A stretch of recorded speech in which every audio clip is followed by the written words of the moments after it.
In the stone towers of the Ironclaw fortress, a sound splits the night that brings alpha warriors to their knees. The inhuman wailing of two gray-furred princes who have not known silence since the moment of their first breath. They say their mother vanished into the frozen dark, leaving Alpha King Luther Grimson with heirs whose cries shatter glass and break the minds of the strongest wolves. And now the royal cubs reject every touch. Every she-wolf is clawed away. All healers flee until the pack turns to the one wolf they claim isn't a wolf at all. Teresa Page, the wolfless disgrace scrubbing floors in the cellar, mocked for the shift that never came. She was never meant to breathe the same air as royalty. Yet when desperation shoves her into the nursery as a final sacrifice, something ancient stirs. The howling stops. The gray cubs still go against her skin. They press their muzzles to her throat and refuse every other scent. So the Ironclaw pack is forced to confront a truth that threatens everything. What kind of bond forms in moonlight, without command or ceremony, strong enough to tie the fate of two alpha heirs to a servant the pack threw away? And what will the Alpha King do when he discovers his sons have chosen the one wolf he cannot allow them to keep? Right before we go deeper into the story, please tell in the comments where you are watching from. I would like to know how far my stories are moving, and gives me an edge to tell more interesting ones all the way. My stepmom told me I won't get 200 new subs before next month. Help me prove her wrong by hitting the subscribe button if you don't condone bullies. Chapter 1. The Ash Maid. Teresa's life of silence and labor under Luther's cruel regime. Teresa Page had learned to move like smoke, silent, low to the ground, noticed only when someone choked on the air she disturbed. In the Ironclaw pack, invisibility was survival for a wolf who couldn't shift. She hauled the water bucket toward the servant's entrance, her shoulders screaming from 12 hours of scrubbing. The stone corridor stretched endlessly before her, lit only by torches that had burned down to embers. No one wasted good light on the cellar levels. No one wasted anything on the wolfless. Page, Head Omega Myrla's voice cracked like a whip from the shadows. You missed the blood stains near the Alpha King's chair. Again.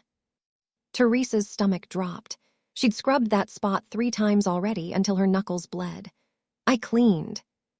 Are you talking back to me? Myrla stepped into the flickering light, her wolf flashing amber behind her eyes. The threat was clear.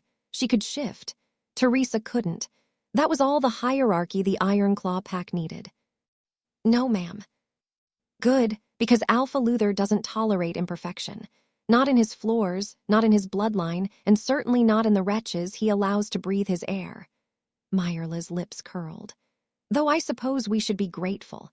At least when the gray cubs finally scream themselves to death, we'll have you to clean up the mess. Teresa flinched. The entire pack spoke of the cubs that way now as a doomed inevitability. 40 nights of howling had turned hope into resignation. Even the Alpha King had stopped visiting the nursery, they said. Couldn't bear to watch his heirs destroy themselves.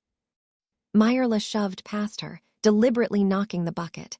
Water sloshed across Teresa's feet, soaking through the holes in her worn boots. And when you're done rescrubbing the hall, the latrines need emptying. All 12. Teresa waited until Myrla's footsteps faded before allowing herself to breathe. Her hands shook as she set the bucket down and leaned against the cold stone wall.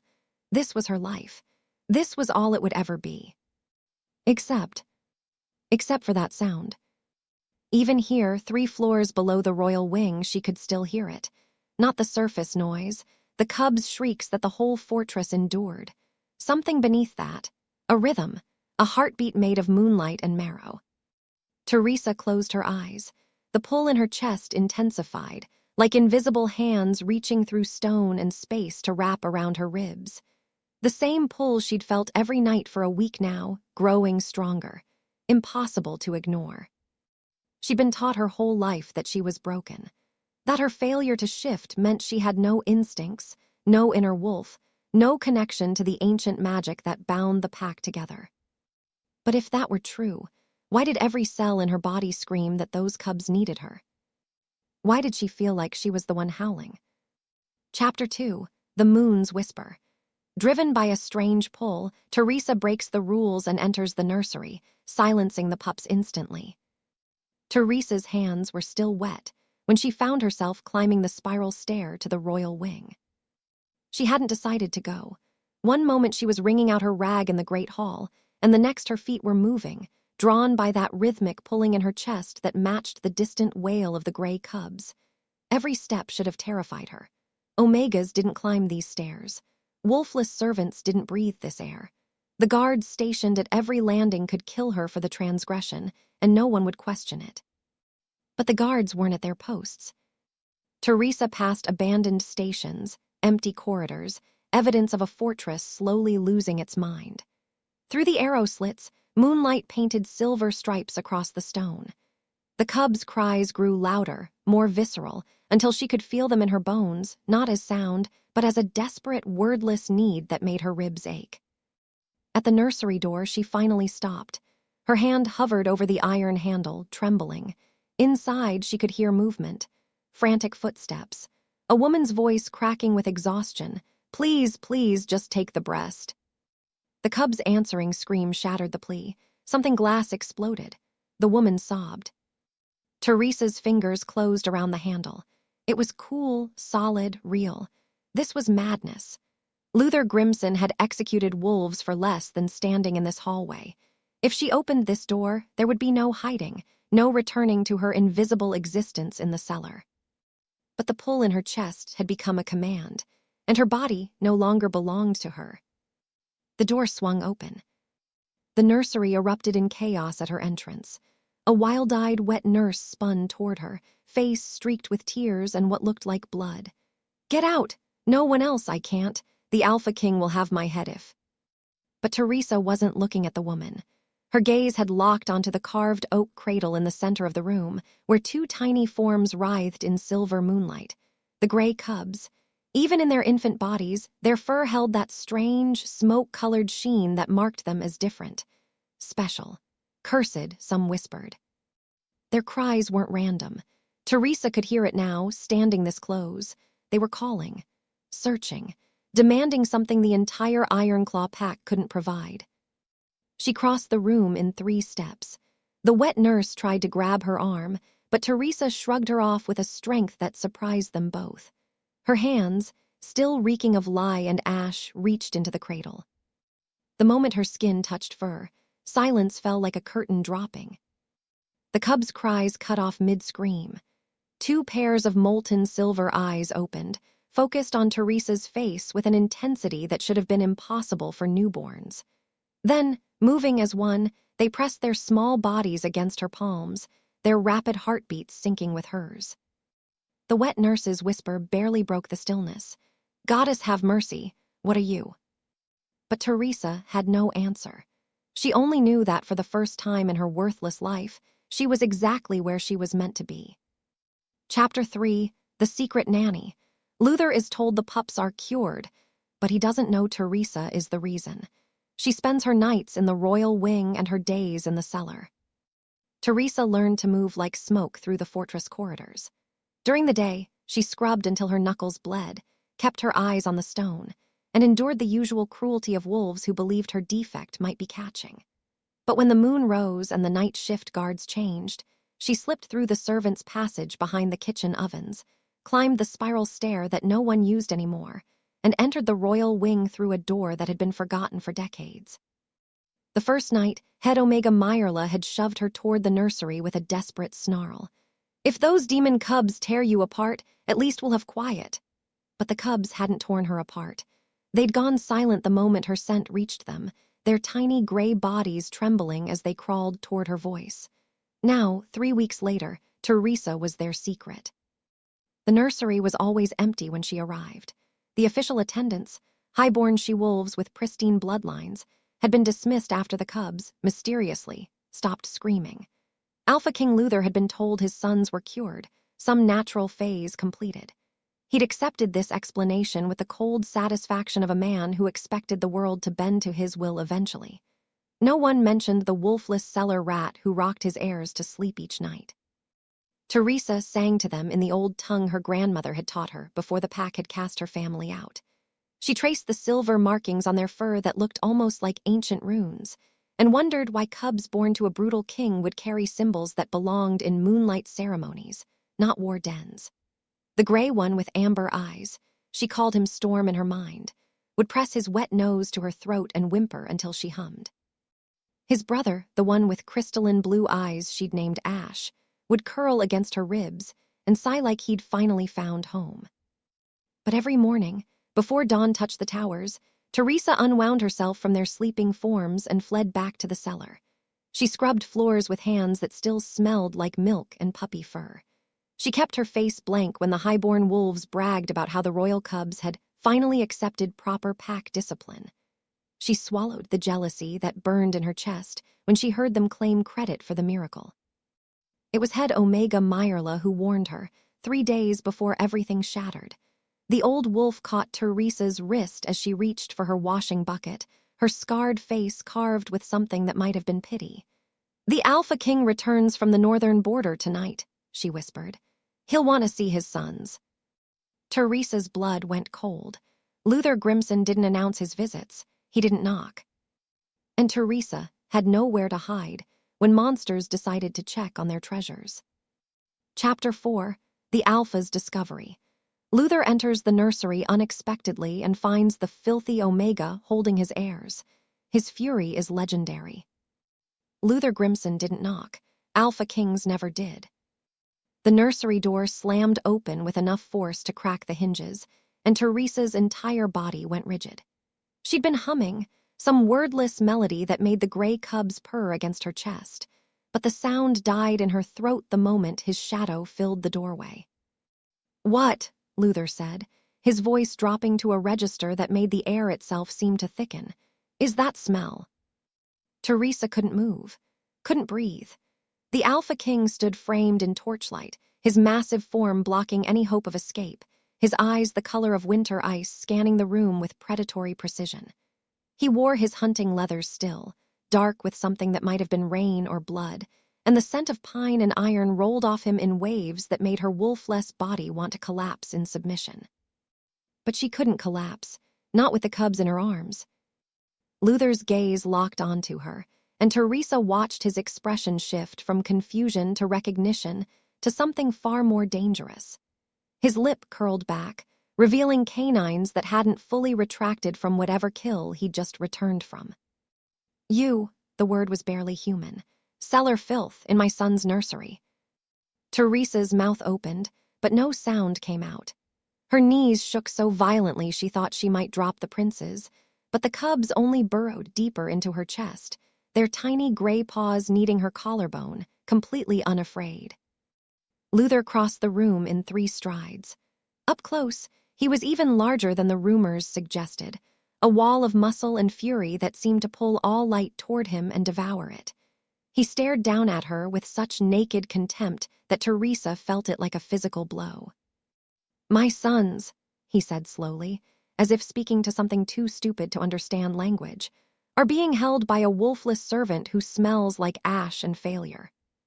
"I didn't mean," Teresa started, but Luther's hand shot out and gripped her jaw, forcing her head back. His fingers were calloused and cold, and they pressed hard enough to bruise. "You didn't mean to sneak into the royal wing, didn't mean to put your inferior hands on the heirs to my throne." His eyes searched her face like he was looking for something to justify the violence building in his muscles. "Or didn't mean to curse them, because that's what you've done, isn't it? Some wolfless magic, some bottom feeder trick to make them dependent on your—" One of the cubs whimpered. Luther's attention snapped downward, and Teresa watched something crack behind his eyes. The princes weren't crying. They weren't screaming. They were peaceful, content, their gray fur rising and falling with breath so calm it seemed impossible. After 40 nights of howling that shattered windows and broke warriors' spirits, they were silent. In a wolfless Omega's arms. Luther's hand dropped from Teresa's jaw. When he spoke again, his voice carried the weight of an execution order. "Silver Mines, Dawn." He turned toward the door, then stopped, his shoulders rigid with barely contained rage.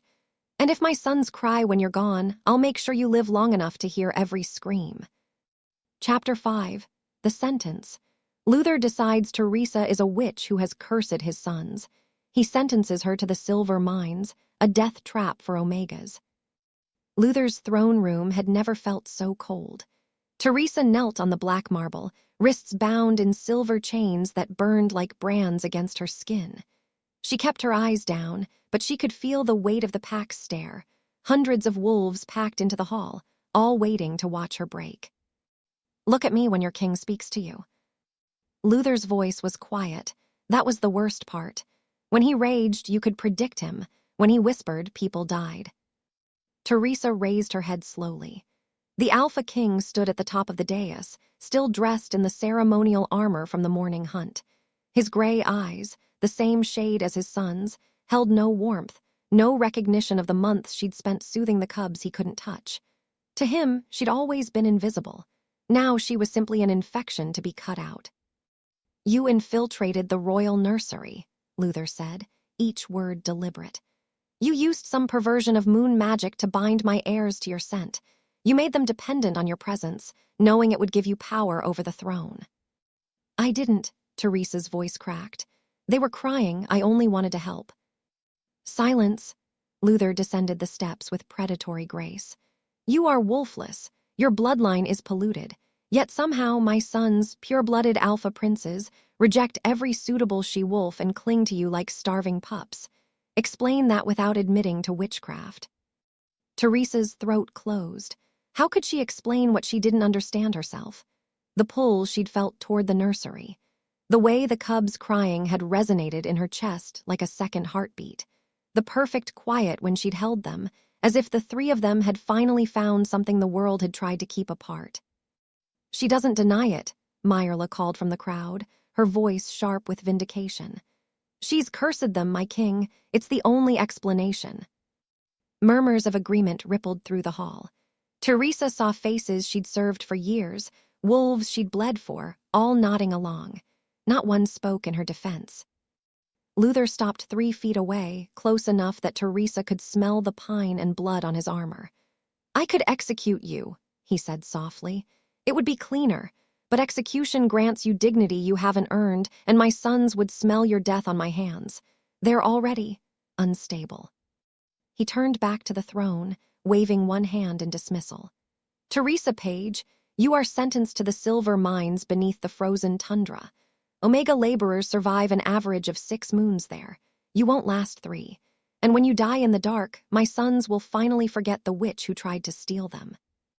The silver chains tightened as guards hauled Teresa to her feet. She didn't scream. She wouldn't give Luther the satisfaction. But as they dragged her toward the dungeon stairs, she heard it, faint but unmistakable through the stone walls of the fortress. The gray cubs had started howling again. Chapter 6, Jeremy's Shadow.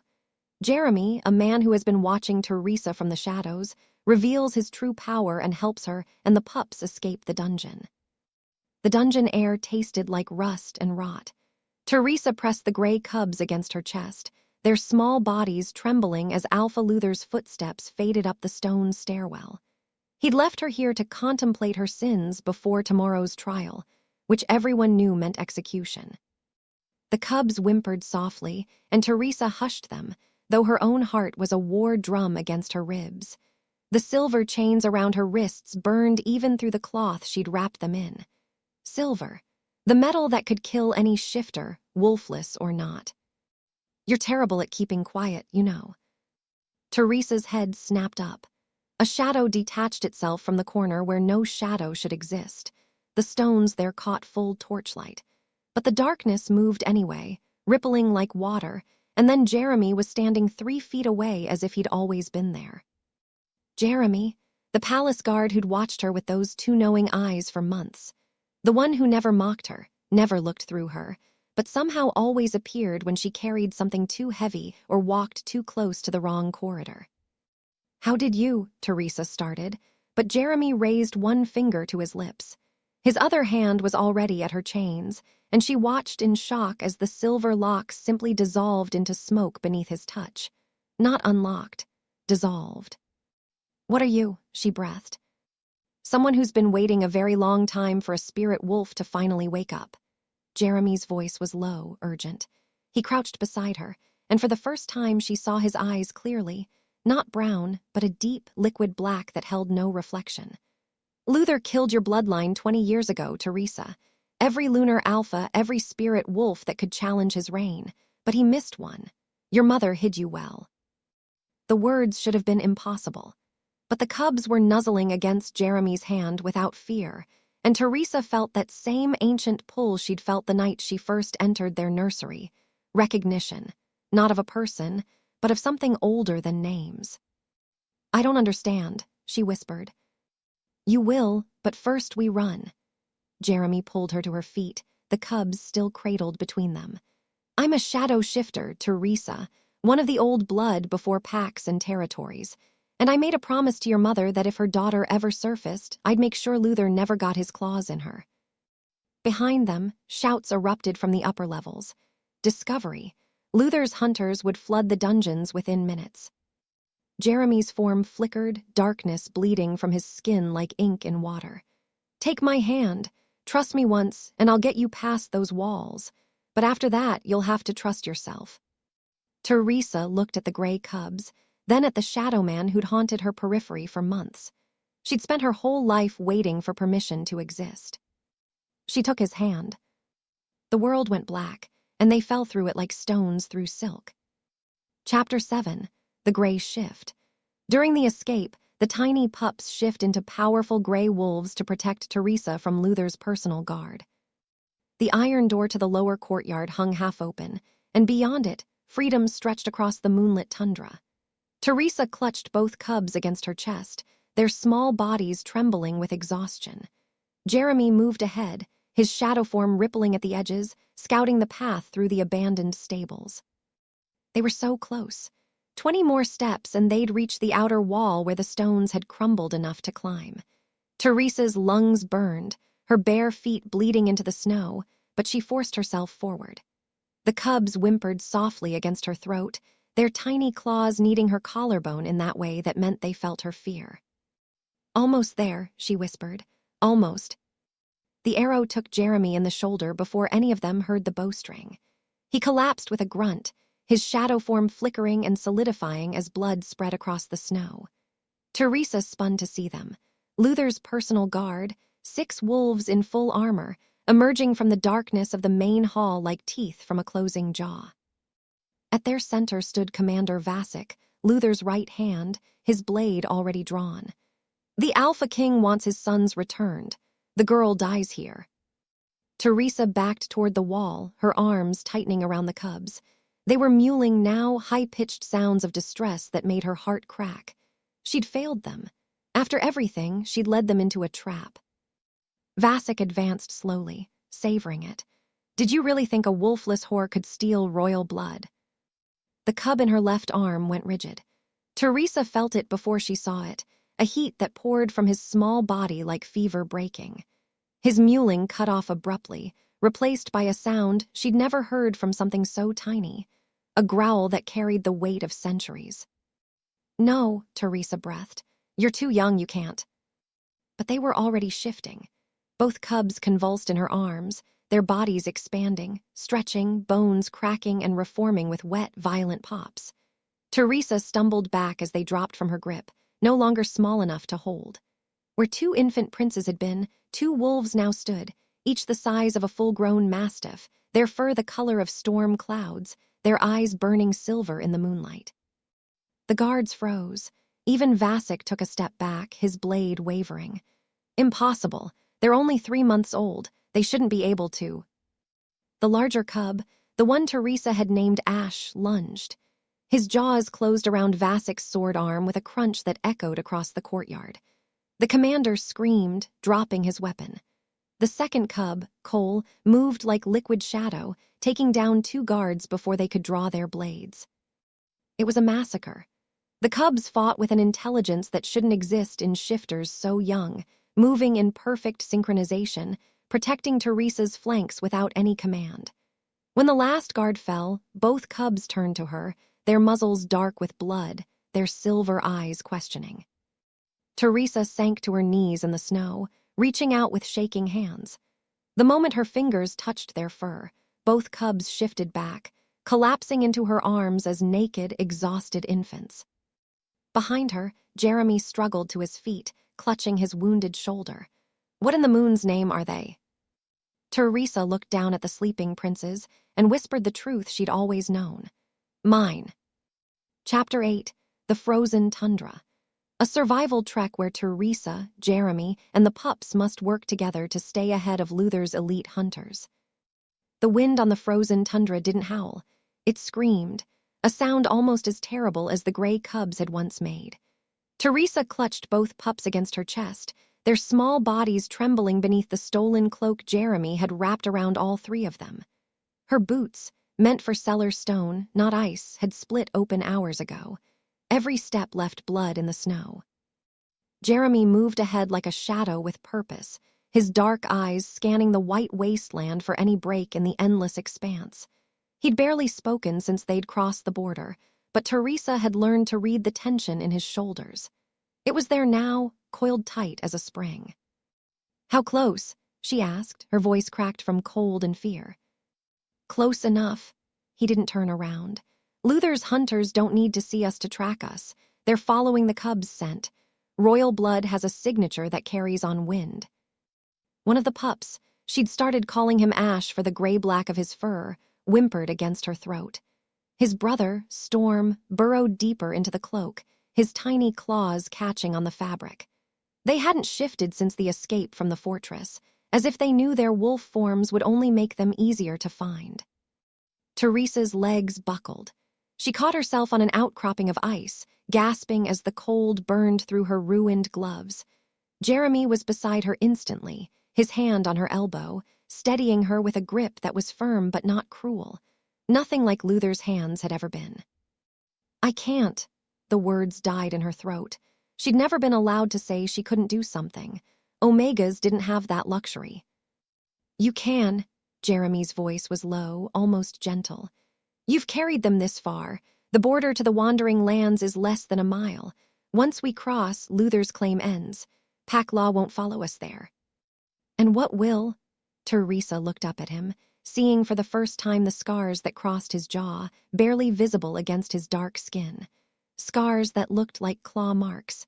You never told me why you helped us. Why you'd betray your alpha for a wolfless maid and two cubs who aren't even yours. Something flickered in Jeremy's expression, pain, maybe, or memory.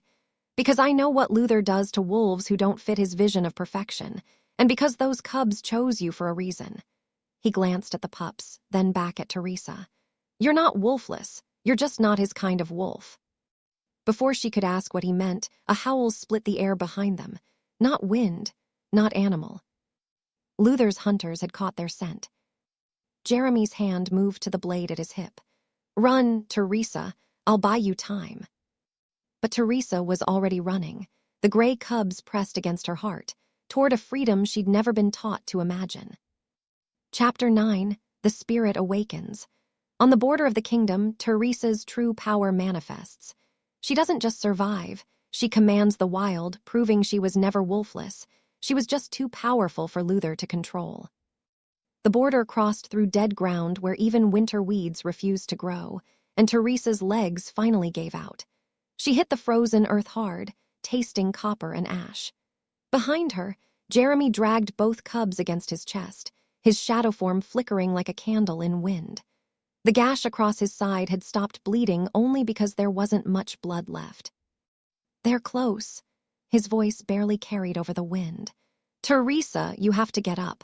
The border's right there, 50 yards, and we're beyond Luther's reach. 50 yards might as well be 50 miles. Teresa's vision swam. Her body had nothing left to give except the stubborn refusal to let Luther's hunters drag these cubs back to a king who'd turn them into monsters. The tree line exploded with movement. Not 8 hunters. 12. Luther had sent his entire kill squad, wolves so brutalized by training they'd forgotten how to feel mercy. Their lead was Kine, the scarred brute who'd held Teresa down while Myrla shaved her head as punishment for stealing kitchen scraps. He'd smiled while he did it. He wasn't smiling now. His yellow eyes locked on the cubs with the focus of a predator who'd already tasted victory. The cubs began to cry, not the glass-shattering shrieks from the nursery, but something worse. A keening sound that vibrated in Teresa's bones, in her teeth, in the hollow space behind her ribs where her wolf should have lived but never did. Except it wasn't hollow anymore. Something moved in that space. Not a wolf trying to claw its way out. Something older, deeper.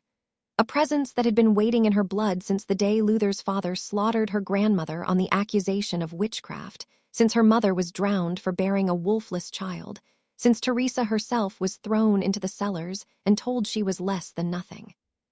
Kyne lunged. Teresa's hand lifted without conscious thought.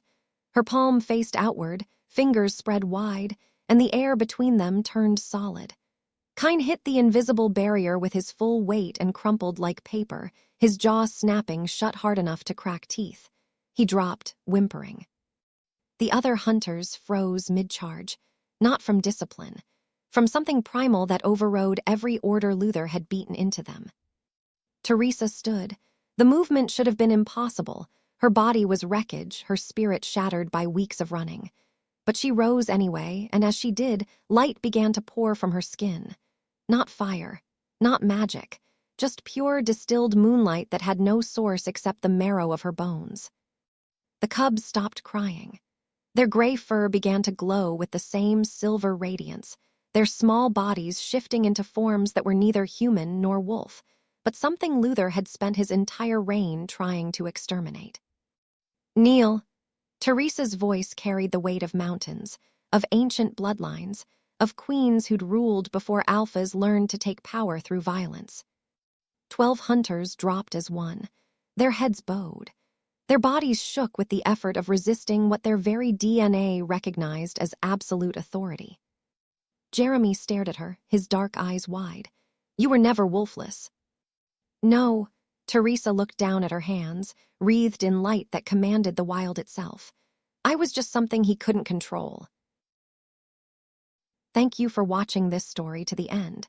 If you enjoy the story, you will surely love our next episode about the Alpha King series.